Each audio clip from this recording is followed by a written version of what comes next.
आज हम लोग देखते हैं कि इसमें संस्कार कितने होते हैं, ठीक है ना। आपको हम पुनः एक बार कुछ बातों को हम बताते चलते हैं। बेटा आपको हम बताएं कि मानव का जो जीवन है वो संस्कारों से बना हो।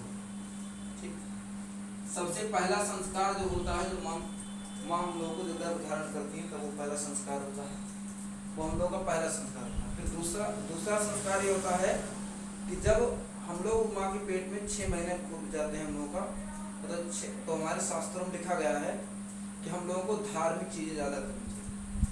धार्मिक चीज़ें मतलब जैसे पूजा पाठ या ऐसे उपनयन। इसका क्या होता है कि शास्त्रों में लिखा रहता है कि जब 6 माह बीत जाता है ना, 6 माह बीत जाता है तो क्या होता है, उसकी माँ के पेट में जो बच्चा होता है वो क्या होता है, सीखना शुरू कर देता है। वो धीरे धीरे सीखना लगता है कि आपके अंदर जो जो गुण हैं उनको थोड़ा एक्सेप्ट करना सीखने लगेगा। इसलिए कहा जाता है कि 6 महीने के बाद अगर मम्मी को जो खाना है उसको कभी मतलब ये नहीं होता कि उसको ना खाएं, उसको किसी न किसी तरीके से खाया जाता है। जैसे लेडीज लोग का खाने का बड़ा मन होता है तो जो भी को चाहते हैं उस समय उनको खिलाना चाहिए, और साथ ही उनको धार्मिक कार्यों में ध्यान देना चाहिए, और उनको उनमें जो है चिड़चिड़ापन नहीं होना चाहिए। चिड़चिड़ापन नहीं होना चाहिए। चिड़चिड़ापन हो जाएगा तो उसका लड़का जो है कर्कश पैदा होगा, मतलब वो भी गुस्से में पैदा होगा। ठीक है, अगर मान लीजिए किसी के यहाँ कोई झगड़ा कर रहा है, कोई महिला है ज़्यादा झगड़ा कर रही है, तो वही मतलब उसका लड़का भी जो होगा वो ज़्यादा झगड़ा करेगा। तो ये सभी संस्कार होते हैं। बेटा आप बताए थे इसमें अंतिम संस्कार जो होता है हम लोगों का दाह संस्कार होता है, वही फिर सारे संस्कार क्या होते हैं, खत्म।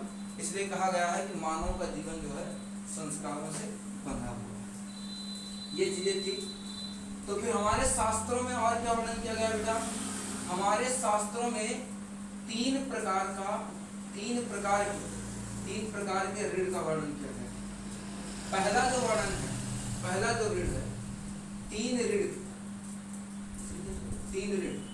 प्रकार के ऋण का वर्णन किया गया है। पहला जो ऋण है उसे हम लोग कहते हैं देव ऋण। उसे हम लोग क्या कहते हैं, देव ऋण। पहले ऋण को हम लोग कहते हैं देव ऋण।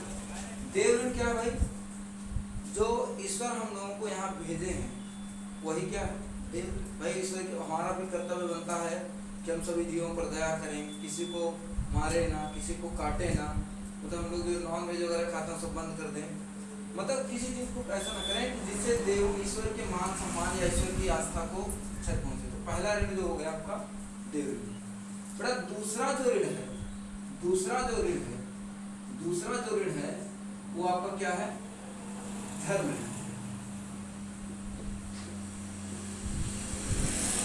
दूसरा जो ऋण है वो आपका क्या है, धर्म तो इसी में आ गया ऋण के। दूसरा आपका ऋषि ऋण। भाई ऋषि ऋण क्या है, इस समय जैसे यहाँ पे टीचर्स होते हैं तो पहले क्या होता, पुराने जमाने में ऋषि ऋण में क्या होता है, पुराने जमाने में ऋषि होते थे, आचार्य होते थे। अब तो फिजिक्स केमिस्ट्री के टीचर अलग अलग होने लगे, हम लोग तो फिजिक्स के टीचर। तो वही कह रहे हैं कि पहले पुराने जमाने में ऋषि होते थे, तो जो हम लोग पहले रहते थे तो पहले गुरुकुल में पढ़ाई हुआ करती थी। तो जब गुरुकुल में पढ़ाई होती थी तो गुरु के प्रति भी एक ऋण बन जाता है, उसी को हम लोग कहते हैं ऋषि ऋण।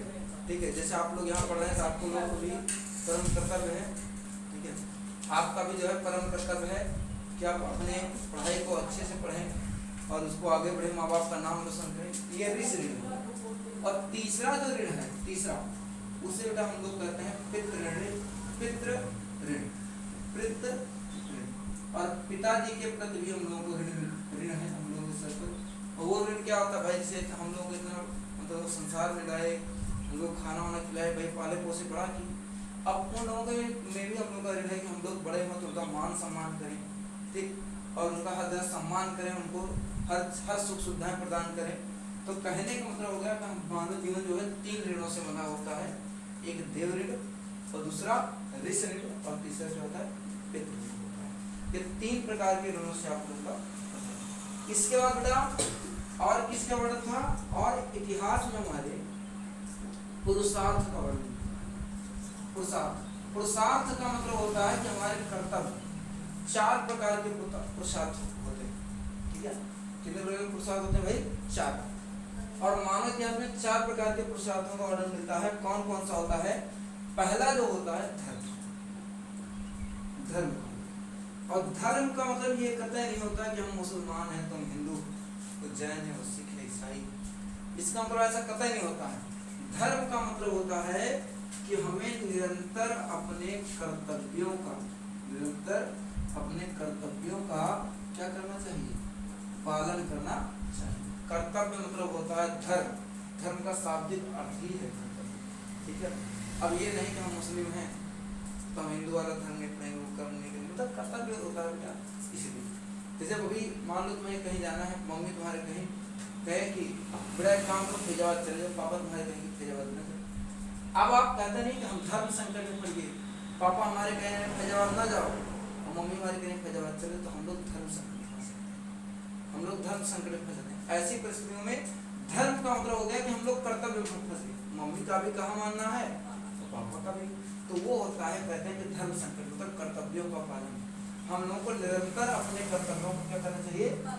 पालन करना चाहिए, या ये कह सकते हैं कि हमें कर्तव्य के प्रति निष्ठावान होना चाहिए। कर्तव्य के प्रति क्या होना चाहिए? निष्ठावान, हमें अपने कर्तव्यों के प्रति निष्ठावान। दूसरा जो होता, पहला तो पुरुषार्थ आपका धर्म हो, और दूसरा क्या? दूसरा जो पुरुषार्थ होता बेटा वो अर्थ होता है। अर्थ मतलब धन संचय, धन संचय पर भी महा, मतलब इसमें कहा भी गया है पुरुषार्थ में कि पहला क्या होना चाहिए? एक अच्छे मनुष्य के अंदर कर्तव्यों का पालन होना चाहिए, कर्तव्य के प्रति निष्ठा। जैसे हमारे इस समय हमारा कर्तव्य है कि हम आपको बेहतर से बेहतर ज्ञान दें, वो हमारा कर्तव्य, आपका कर्तव्य आप अच्छे से अच्छे पढ़ें, ठीक है, आपका कर्तव्य है। और इसके साथ वेदों में और एक चीज कहा गया है कि भैया आप धन संचय का भी ध्यान रखिए, ठीक है, मतलब कर्तव्यों का पालन भी तो कीजिए, लेकिन उसमें धन संचय, पैसा भी रखिए, पैसा नहीं रखेंगे तो घर वालों का क्या, ठीक है, इसलिए धन संचय का भी इसमें आपको ज्ञान होना चाहिए। तो दूसरा आपका हो गया अर्थ, पहला हो गया धर्म, दूसरा हो गया आपका अर्थ, और तीसरा जो है, तीसरा आपका जो है वो काम। काम का मतलब होता है सेक्स, ठीक है। तो इसमें यही बताना चाहिए कि हमें अपने जीवन में धर्म, अर्थ, इसके बाद काम पर भी ध्यान देना चाहिए, ठीक है। और ये जो संभावना है सेक्सुअल प्रोडक्शन, रिप्रोडक्शन है, बायोलॉजी में आप लोग पढ़ेंगे रिप्रोडक्शन कैसे, जन्म की क्रिया कैसे होती है, तो इसमें जो होती है फीमेल में सबसे ज्यादा पाई जाती है, ठीक है, इसमें सबसे ज्यादा। तो हमें धर्म पर ध्यान देना, पहला पुरुषार्थ धर्म, फिर अर्थ, और फिर तीसरा क्या? काम। इसकी एक बुक भी आती है काम सूत्र, ठीक है, जिसमें इसका व्याख्यात्मक वर्णन मिलता है। अच्छा, तीसरा जो होता है ये हो गया। चौथा जो है बेटा आपका है, चौथा जो पुरुषार्थ है मोक्ष। मोक्ष का मतलब हो गया कि आप क्या करें, संसार की मोह माया को त्याग दें, और उसके बाद संसार की मोह माया को त्याग दें, उसके बाद जो अपने कर्मों पर ध्यान, वो होता है आपका मोक्ष। बात समझ में आया? तो पुरुषार्थ कितने प्रकार के होते हैं? 4। 4 पुरुषार्थ का वर्णन मिलता है। कौन कौन से? पहला तो धर्म का, धर्म मतलब होता है हमें अपने कर्तव्यों का पालन करना चाहिए हमेशा, और कर्तव्य के प्रति निष्ठावान होना चाहिए।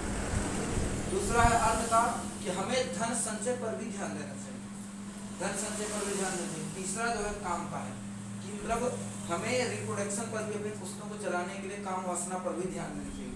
चौथा क्या है, हमें संसार के मोह माया मतलब मोक्ष पर ध्यान देना चाहिए, कि अपने संसार की मोह माया और इन सबको त्याग करके अपने काम पर, ठीक है।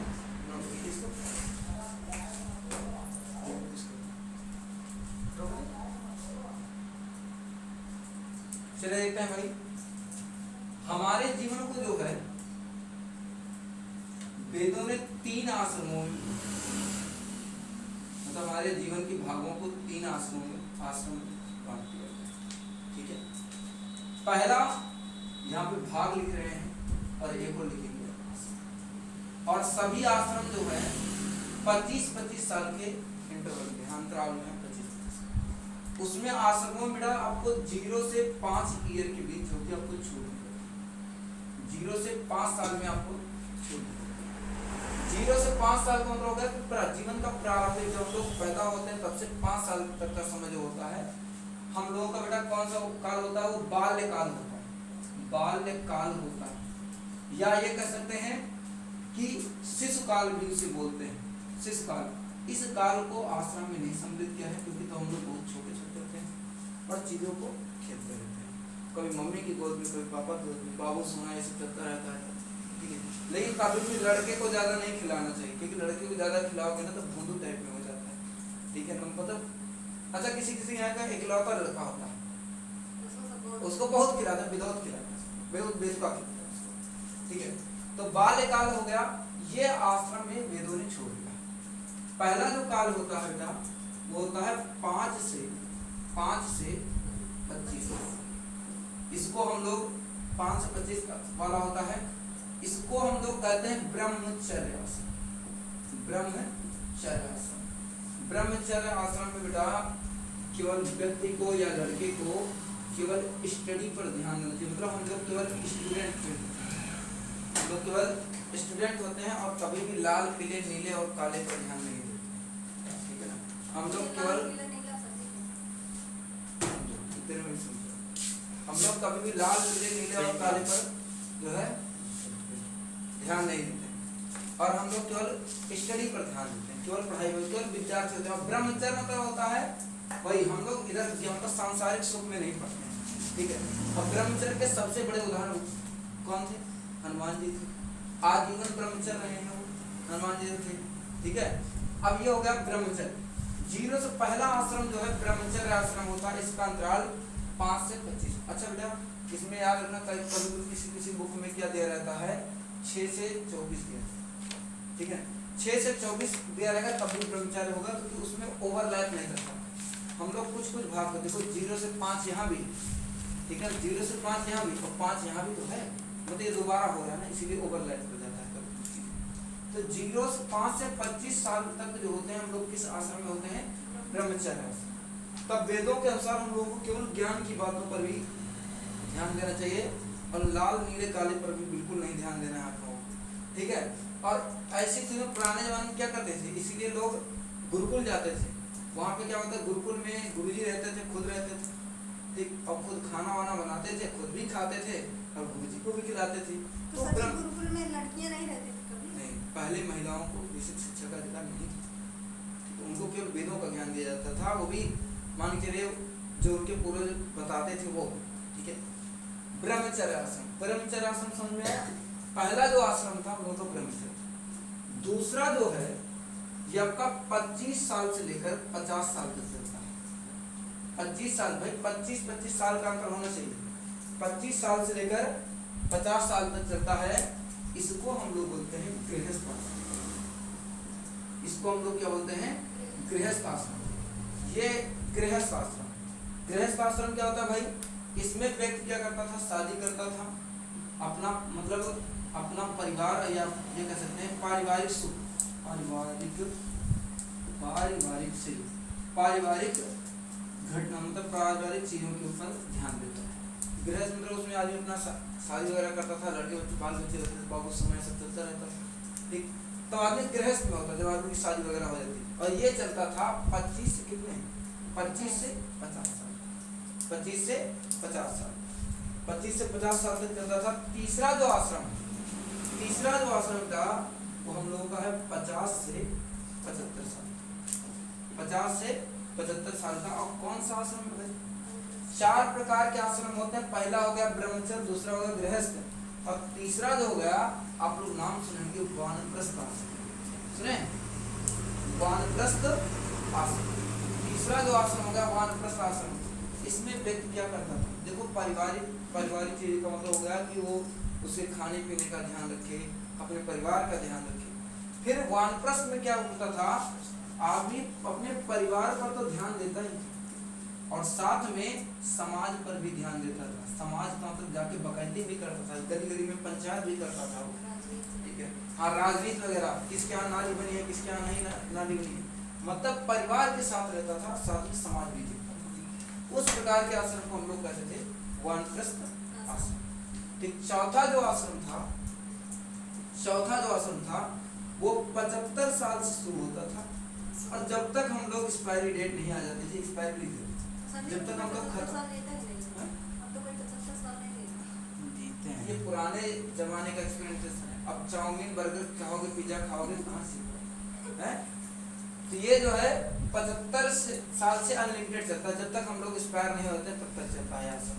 सबसे बढ़िया आश्रम हमको ये दिखता है, कोई लिमिट नहीं है इसमें, आराम से चलते रहते हैं इसमें।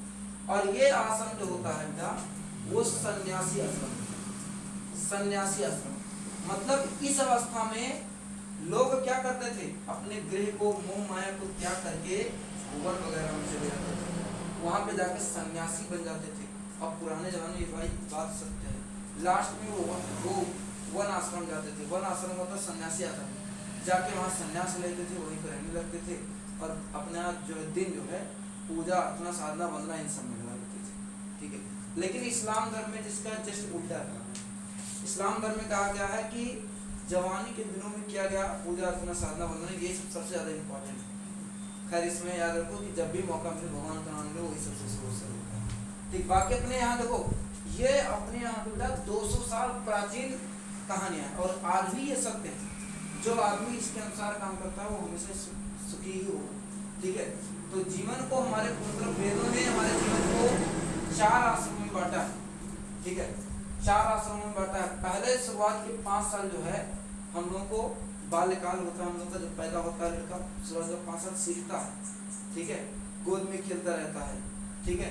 तो बाल्यकाल होता है, शिशुकाल इसे वेदों ने छोड़ दिया कि मतलब इसमें वो कहीं भी रह सकते, कोई दिक्कत नहीं। फिर 5 से 25 साल, 5 से 25 साल तक वो ब्रह्मचर्य आश्रम में होता है, मतलब वो स्टूडेंट होता है, अपने केवल ज्ञान को ध्यान में रखता है, लाल पीले नीले काले में ध्यान नहीं रखता है, ठीक है। राजनीति में भी वो ध्यान नहीं रखता है, लेकिन आज के जमाने में सभी से परिपक्व होता है, लाल नीले काले पीले पर भी ध्यान देता है, ठीक है, इधर उधर की बातों सौंदर्य पर ध्यान देता है वो। और दूसरा राजनीति आया है, राजनीति अगर बेटा आप राजनीति में सफल हैं तो हर जमाने में सफल हैं, मतलब चाहे वो मोदी जी की सरकार हो तब भी आप सफल रहेंगे, और इंदिरा गांधी जी की सरकार हो तब भी वो सफल रहेंगे, ठीक है ना। राजनीति कभी किसी के समय की गुलाम नहीं होती, कोई चीज़ है। लेकिन स्टूडेंट को यही कुछ चीज़ें बहुत परेशान करते राजनीति। अब देखो आजकल के बच्चे पढ़ाकू कम हो रहे हैं, नेताजी ज़्यादा हो रहे हैं, युवा छात्र नेता लिख देते हैं, युवा छात्र हैं, और संघ क्षेत्र में चुनाव करवाएंगे फिर वो लोग चल के। तो ब्रह्मचर्य में केवल बेटा पढ़ाई पे ध्यान है, केवल ज्ञान पे ध्यान देना चाहिए। और दूसरा 25 से जब मान लीजिए आप पढ़ लीजिए भाई उस लायक बन गए, तो 25 से 50 साल का जो उम्र होती है वो गृहस्थ होती है, आपको पारिवारिक सुख मिलेगा, आपकी शादी होगी, आपके लड़के बच्चे होंगे, आप उसमें मग्न रहेंगे, तो इस पर आगे ध्यान देगा पारिवारिक चीज़ों पर। और जब 50 से 75 साल मतलब जब आप 91 साल के हो जाएंगे, 51 साल के, तो आप प्रवेश कर देंगे कौन से आश्रम में, वानप्रस्थ आश्रम। ऐसी स्थिति में आपको परिवार तो देखना ही पड़ेगा, साथ में क्या देखना पड़ेगा, समाज। जैसे अपने गांव में जैसे कुछ बूढ़ बुजुर्ग हैं, वो घर क्या करते हैं, परिवार तो देखते रहते हैं, जाते हैं किसी के यहाँ पंचायत करते हैं, तुम्हारे यहाँ नाली ऐसे जानी चाहिए, उत्तर से दक्षिण पूर्व से पश्चिम, वो पंचायत भी करते हैं। मतलब परिवार तो देखते हैं और साथ में क्या देखते हैं, समाज देखते हैं, परिवार और समाज दोनों देखते हैं। तो और चौथा जो आश्रम है 75 साल से या अनलिमिटेड होगी, बता जितना जी पाओगे उतने वहीं से रहिए, ठीक है। 75 साल के ऊपर जो होता है वो सन्यासी आश्रम, सन्यासी आश्रम। ये इसमें व्यक्ति क्या करता है, सांसारिक मोह माया को छोड़ करके, सांसारिक मोह माया को छोड़ करके व्यक्ति क्या करता है, वन की ओर प्रस्थान करता है और अपने अंतिम दिनों में क्या करता है, भगवान को पूजा अर्चना साधना वंदना सब करता है, ठीक है। और सही होता है, इसके अनुसार जो अपने जीवन को ढाल लेता है वो चरम सुख को प्राप्त करता है, ठीक है। अभी आप लोग किसमें हैं, 5 से 25 वाले में ब्रह्मचर्य जीवन चल रहा है आप लोग, ठीक है ना। अभी इसमें बेटा पढ़ाई पे ध्यान दो, ज़्यादा नीले काले पीले के चक्कर में मत पड़ो, ठीक है। नोट कीजिए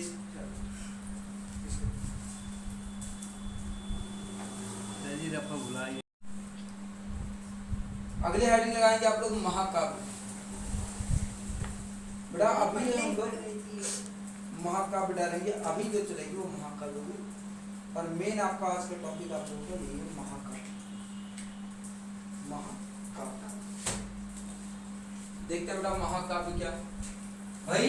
अपने यहाँ 2 प्रकार के महाकाव्य, 2 प्रकार के महाकाव्य कौन कौन से। पहला जो महाकाव्य है उसे हम लोग रामायण कहते हैं, उसे हम लोग क्या कहते हैं, रामायण। और दूसरा जो महाकाव्य है उसे हम लोग कहते हैं महाकाव्य, उसे हम लोग क्या कहते हैं भाई, महाकाव्य।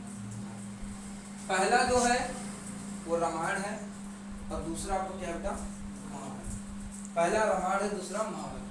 अब रामायण के बारे में आज हम लोग चर्चा करेंगे, महाभारत के बारे में कल आपको डिटेल से। रामायण की चर्चा कर लेते हैं। भाई रामायण की रचना किसने की थी? वाल्मीकि ने की थी। ठीक है, वाल्मीकि ने की थी। और इसमें जानते हैं रामायण में तकरीबन सबसे पहले शुरुआती तौर में इसमें केवल 12,000 श्लोक संस्कृत, 12,000 संस्कृत के श्लोक। लेकिन अब जो है बढ़ करके श्लोकों की संख्या बढ़ा दी गई है। कितना? 24,000, 2 श्लोक। ठीक, मतलब एक ही श्लोक को 2 भागों में तो 24,000 श्लोक। अच्छा, बता सकते हैं कि रामायण में कितने खंड हैं, कितने भाग हैं?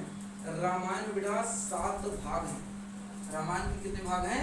7। मतलब रामायण को 7 भागों में बांटा गया है। अयोध्या भाग वाला, ये सब भाग।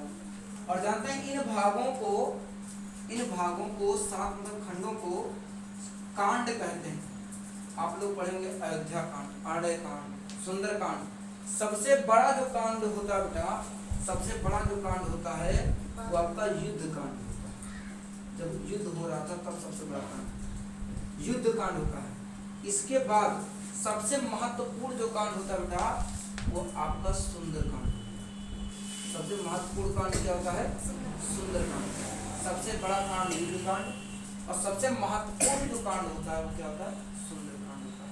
और देखो इसीलिए सुंदर कांड कभी कभी करवाया जाता है और पंडित जी बड़े लय में सुंदर कांड गाते हैं।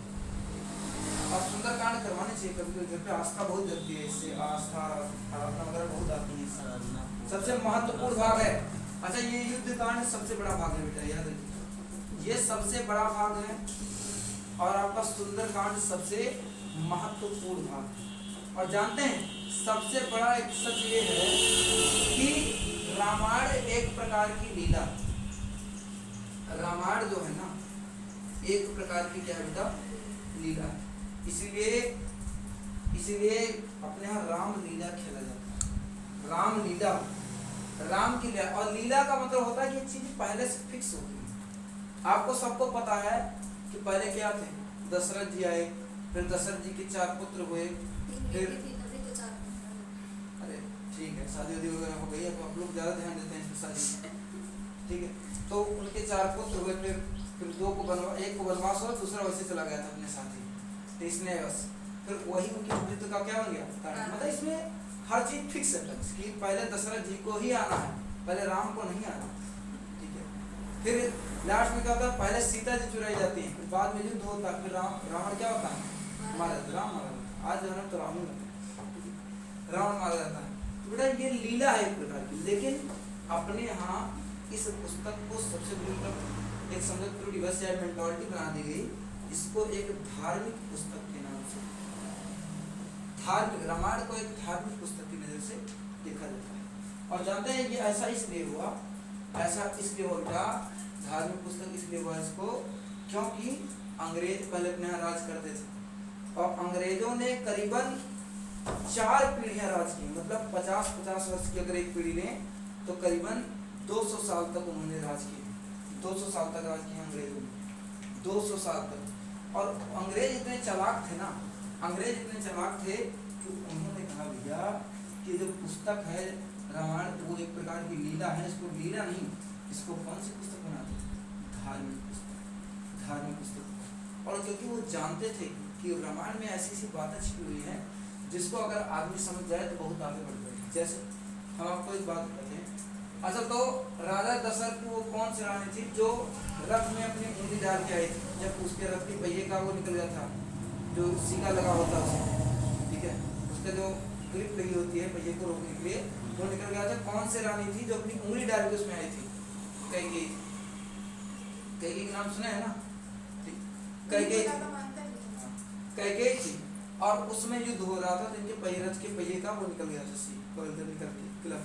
तो ये क्या कहते हैं? अपनी छोटी वाली उंगली, जो कनिष्का वाली, अनामिका कहते हैं इसको, अनामिका वाली उंगली को उसमें से डाल दी। तो राजा दशरथ जी बोले हम तुमसे बहुत खुश हैं, वर मांग लो, तुम वर मांग लो। तो कहे कि स्वामी मैं उचित समय आने पे आपसे मांगूंगी इससे। और अंत में देखो कहे कि वर मांग ली भैया। पहला वर क्या मांगी?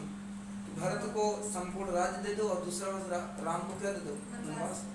लखन तो वैसे प्रेम बस चले गए थे खुद ही, सीता भी ऐसे गई। सीता वो भी प्रेम बस गई थी, ठीक है। तो कहे कि ऐसे मान अंत में देखो वही मृत्यु का कारण भी बन गया। राम का वनवास जाना ही दशरथ के मृत्यु का कारण भी था, राजा दशरथ के। तो इससे ये पता चलता है कि भैया आज मतलब इससे हमको ये सूचना मिलती है कि जो भी मान लीजिए आप किसी कोई आपके ऊपर एहसान किया, आप उसके एहसान को उतारना चाहते हैं, आप उसके एहसान के तले दबे हुए हैं, तो उस एहसान को जब उसी दिन उतार दो, कोई ना कोई काम करके उस एहसान को उसी दिन खत्म कर दो। अगर वो कह दिया की तरह बाद में मांगे सही टाइम पे आए, तुम्हें ऐसी जगह पे चोट मारेगा तुम्हारे कि आपको बस काम में खत्म हो जाए वहीं से, ठीक, क्योंकि आप एहसान के तले दबे होंगे। और आजकल जमाने में देख रहे हो एग्रीमेंट बहुत ज़्यादा हो रहा है, पैसा आपसे ले रहे हैं, आप किसी के एहसान दब गए एग्रीमेंट करवा लेगा कि हमको ऐसे से करेगी, ठीक है। इससे एक शिक्षा ये मिलती है कि जिसका एहसान उतारना हो तुरंत एहसान उतार दो, लेकिन बाद में ना उतारो, बाद में बहुत चीज़ भारी पड़ जाती है। दूसरा जो है आप लोग उसमें एक और घटना है, जब उसकी सीता जी की वो हुई थी, सीता हरण हुआ था, सीता जी का हरण हुआ था। अब ये सीता हरण कैसे होती है, सीता हरण कैसे होता है? जब सीता जी देखिए एक सोने का मृग जा रहा है, हिरण जा रहा है, लोग कहते हैं स्वर्ण कलर का था वो, तो कहे कि राम जी ने जब ले आओ, राम जी कहे कि ठीक है जा रहे हैं। तो लक्ष्मण से उनसे कहे अपना देखभाल करें, लक्ष्मण जी को वो भेजने लगी, तो हाय राम हाय लक्ष्मण की आवाज़ आई, तो सीता जी लक्ष्मण जी को कहे तुम चले जाओ। तो लक्ष्मण जी जाने से पहले एक रेखा खींची कुटी के बाद, उस रेखा को क्या कहा गया, लक्ष्मण रेखा। और किसी के औकात नहीं थी कि वो लक्ष्मण रेखा नाक के अंदर चले जाए, कुटी के अंदर, ठीक है। तब उसमें किसी की औकात नहीं थी कि वो या किसी उस रेखा को लांग के अंदर ले जाते तो भस्म हो जाते, तो भस्म हो जाते, ठीक। और कहे सीता जी से तुम अंदर रहना, बाहर मत निकलना। और एक तांत्रिक बाबा आए, बढ़िया रावण आया बिच्छू का वेश बना के आके खड़ा होता है, भिक्षाम दही, तो क्या क्या उनको बार बार फोर्स करने लगा कि आप इस रेखा को पार कीजिए, ठीक है। वो रेखा वाली कॉमेडी आ गई है कि नहीं, इस रेखा को पार करो देवी वाला। तो वो कहता है इस रेखा को पार करो, तो क्या करता है वो पार, सीता जी उसको पार कर जाती। वही देखती है बाबा आए हैं, अब उनको खाली हाथ लौटाएंगे तभी पाप लगेगा, धर्म हानि होगी, तो क्या कहेगी पार कर। और जैसे वो रेखा के पार हुई, वो तड़ी पार हो गई, रावण उठा ले गया उनको। तो कहने का मतलब इससे एक शिक्षा ये होती है, कलयुग में भी बहुत ही तंत्र मंत्र वाले ऐसे लोग आएंगे जो आपको रेखा को पार कराएंगे, मतलब आपके धर्म की हानि कराएंगे, आपको ठगेंगे इस तरीके से। ये शिक्षा इसमें मिलती है। हम ये नहीं कहते सभी बाबा ऐसे होते हैं, लेकिन बेटा कुछ लोग तो होते हैं, जैसे आसाराम बाबू को देखो, एक कोई रामपाल करके कुछ हुआ था फिलहाल, देख, और एक जल्दी में ये हुए, क्या नाम था उनका, जयराम रहीम, उनको देख लो। हम ये नहीं कहते सभी लोग गलत हैं, लेकिन एक प्रकार से घटना हमको बताती हैं कि हम लोग को उस चीज़ को परख लेना चाहिए एक बार कि क्या वो सत्य है। नहीं पता लगे तुम्हें फिर दावे कह दिए वहाँ से उठाएगी, ठीक। एक घटना है जो मतलब तंत्रिकों पर, तंत्र मंत्र पर भी हम लोगों को पूर्णतः विश्वास नहीं है। आप लोग एक घटना पढ़े होंगे, लक्ष्मण मूर्छा पढ़े होंगे, जब ये आप लोग गांव में होता है रामलीला, तो उसको देखेंगे लक्ष्मण मूर्छा, बहुत ही गजब का सीन है लक्ष्मण मूर्छा, बहुत बड़ा ही हृदय तन्मय रूप से लिखा गया है इसको। और इसमें बताया गया था कि भैया भगवान राम को शुरुआत में कहा गया था कि भगवान राम विष्णु जी के अवतार थे, और विष्णु जी के अंदर अथाह शक्ति है। अगर वो चाहते तो लक्ष्मण जी को जहाँ बाण लगा था उसी स्थान पर एक बार हाथ रखते तो सारे विष को खत्म कर देते, और क्या करते थे, उनको जिंदा कर सकते, इतनी शक्तियाँ थी। लेकिन उन्होंने ऐसा नहीं कहा, उन्होंने ऐसा क्यों नहीं किया, क्या वो कर नहीं सकते, बेटा उनके अंदर बहुत शक्ति कर सकते थे, बहुत सारी लीला की है, एक और लीला कर देते ऐसे, लेकिन नहीं की।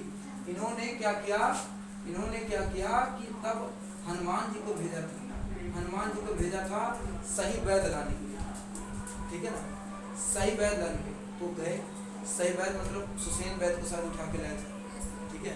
उनको वैद्य को लाए तो उनसे पूछे भैया क्या करें, तो दवा के बाद तो वो कहा कि जाके भैया दवा लेके आओ। तो हनुमान जी गए थे दवा लाने, और समय से पहले अगर ना आए होते ना तो क्या होता, समय से पहले अगर ये ना आए होते हनुमान जी तो लक्ष्मण जी की डेथ हो जाती नहीं हो जाती, तब उस समय लक्ष्मण जी की डेथ हो गई होती भाई।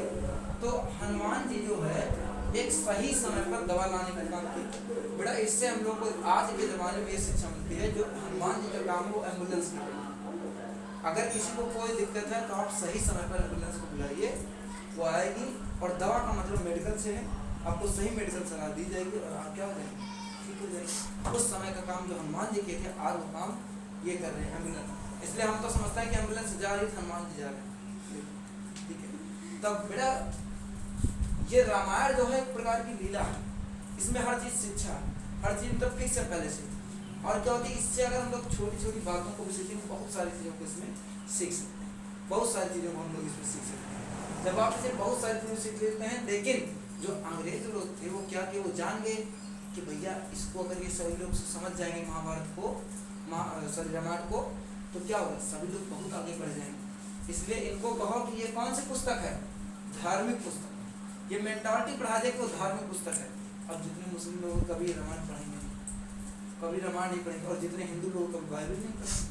अब हिंदू लोग को कह दो कि भैया तुम लोग को आज बैठ जाओ, आप में हम बाइबल के कुरान की कुछ लाइनें आपको सुनाते हैं, वो कह रहा है हड़ो कौन सुनेगा, भाग जाएगा। मेंटालिटी इनको धार्मिक पुस्तक बन चुकी है, ठीक। अभी कोई मुस्लिम उसको कह दो भैया रामायण सुन, या कहीं पे यज्ञ हो रहा है, पूजा हो रही है, उसको प्रसाद ले लो, तो हड़ नहीं लेगा, वो नहीं खाएगा, क्योंकि वो मेंटालिटी बता दी है कि वो धार्मिक पुस्तक मान लिया है, ठीक है। अब धार्मिक पुस्तक है, हर कोई पढ़ेगा नहीं, जब पढ़ेगा नहीं थी, जो इससे शिक्षाएं मिल रही हैं हम लोगों को, वो से आप समझ नहीं पाएंगे, और जब समझ नहीं पाएंगे तो हम लोग आगे होते हुए भी 20 साल क्या पीछे। हमारी पुस्तक, हमारे इतिहास की पुस्तक हम लोग नहीं पढ़े, अंग्रेज लोग पढ़ के आगे बढ़े, ठीक है कि। इसलिए कहा गया है कि रामायण जो है एक प्रकार की कैसी पुस्तक है, लीला, मतलब धार्मिक पुस्तक बनाया गया है, बाकी है लीला, इसलिए खिला जाता है राम लीला, ठीक है। नोट कीजिए इसको।